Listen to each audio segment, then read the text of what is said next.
बहन, मेरी लाइफ में ना एक लड़की है, बहुत अच्छी है। मैं सोच रहा हूँ माँ और पापा से बात करूँ शादी के लिए। सृष्टि को समझ में आ जाता है कि भाई की शादी होते ही भाभी उसे एक दिन भी घर में बर्दाश्त नहीं करेगी। क्या बात है भाई, बताना कौन है वो। यार वो बहुत अच्छी लड़की है, पढ़ी लिखी है, मेरे साथ जॉब भी करती है। बस एक प्रॉब्लम है। हाँ, प्रॉब्लम? क्या प्रॉब्लम है भाई? यार वो शादीशुदा है, लेकिन उसके पति ने उसे सिर्फ इसलिए छोड़ दिया क्योंकि उसके माँ बाप दहेज नहीं दे पाए। सृष्टि ये सुनकर न जाने क्यों खुश हो जाती है। अरे भाई, तो क्या हुआ, लड़की तुझे तो पसंद है ना। शीनू को लगता है कि बहन उसे समझ रही है। वो इस बात से अनजान होता है कि उसकी बहन की मंशा पूरा घर हड़पने की है। सृष्टि अपनी माँ से कहती है, मम्मी, मुझे तो बहुत चिंता है। पता है शीनू क्या कर रहा है? अरे क्या कर रहा है, वो तो काम पर जाता है और वापस घर आता है। नहीं ना माँ, वो यही तो नहीं कर रहा, बाकी सब कर रहा है। आपको पता है, उससे प्यार है, और वो भी एक शादीशुदा लड़की से। ये क्या हो गया, मैं सोसाइटी में क्या मुंह दिखाऊंगी। अरे तेरे पापा तो यही कहेंगे कि मैंने ही उसे बिगाड़ दिया है। माँ देखो, मेरी बात मानो, पापा पर भी विश्वास करने की जरूरत नहीं है। अब आप ही बताओ, पापा इतनी देर घर के बाहर रहते हैं क्यों, बोलो। अरे बेटा, वो तो नौकरी करते हैं ना। तू बहुत भोली है माँ। पापा का ऑफिस तो 7 बजे खत्म हो जाता है, लेकिन देखो कितनी देर से आते हैं। अरे नहीं नहीं बेटा, ऐसी कोई बात नहीं है। सृष्टि माँ को एक औरत से बात करते पिता की फोटो दिखाती है। देखो माँ, कैसे हैं पापा। मैं ना कहती थी कि पापा सही नहीं है। मैं तेरे पापा से बात करूंगी, दे फोटो मुझे।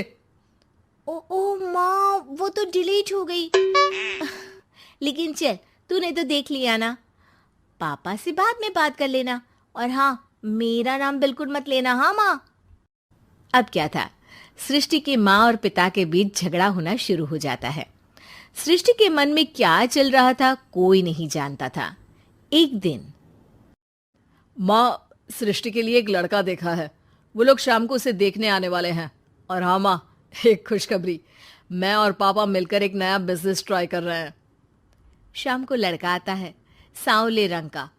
सृष्टि को तो बिल्कुल भी पसंद नहीं आता।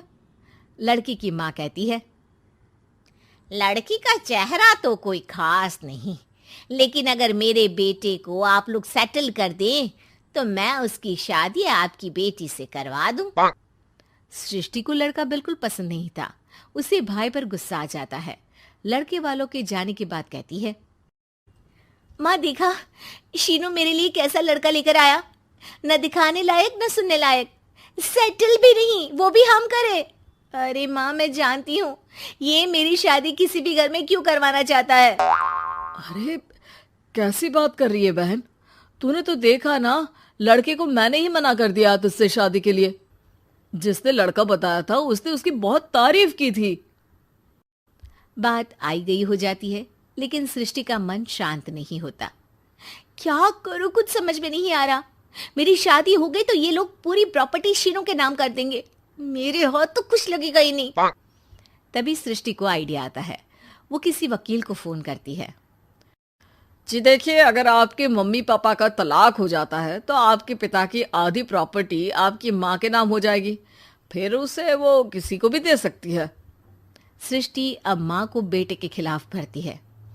माँ, शीनू पर नजर रखा करो, वो जिस लड़की के प्यार में है ना, वो शादीशुदा है। यहाँ आएगी, सारा पैसा, रुपया, जमीन, जायदाद सब हड़प लेगी। पापा का भी हाल तुमसे छुपा नहीं है। ऐसा ना हो कि मैं और आप एक दिन सड़क पर भीख मांगे। हे भगवान, मैं तो जीते जी मर जाऊंगी अगर ऐसा हो गया तो। ऐसा हो गया नहीं माँ, ऐसा ही होगा। अभी समय है, आगे का सोच लो। मैं तो कहती हूँ पापा से आधी प्रॉपर्टी लेकर अलग हो जाओ। पापा की आधी प्रॉपर्टी भी हम लोगों को अगर मिल जाती है ना, तो अगले 7 जन्म सफल समझो। बेचारी माँ बेटी के कहने पर पति से तलाक लेकर अलग हो जाती है। सृष्टि अब पैसों से गाड़ी और अपने दूसरे महंगे शौक पूरे करने लगी। उसके दोस्त भी उसके पैसे इस्तेमाल करते। सृष्टि, कल तुम कहाँ थी? मैं सारा दिन घर पर अकेली थी। तो मैं क्या करूं? मैंने ठेका तो नहीं लिया है ना तुम्हें संभालने का। माँ को सृष्टि से ये उम्मीद नहीं थी। वो बैठकर रोने लगती है। वहीं उसका पति यानी कि सृष्टि के पिता आ जाते हैं। मैं जानता था कि तुम्हारा यही हाल होगा, तो आपने मुझे रोका क्यों नहीं? मैं रोकता तो तुम रुकती क्या? सृष्टि के कहने पर तुमने मुझ पर, अपने बेटे पर शक किया, लेकिन तुम ये भूल गई कि कैसे हम दोनों ने मिलकर जीवन में इतना सब खड़ा किया। माँ पति के गले लग जाती है। मुझे माफ कर दीजिए, मैंने आपकी कमाई का एक बड़ा हिस्सा गवा दिया।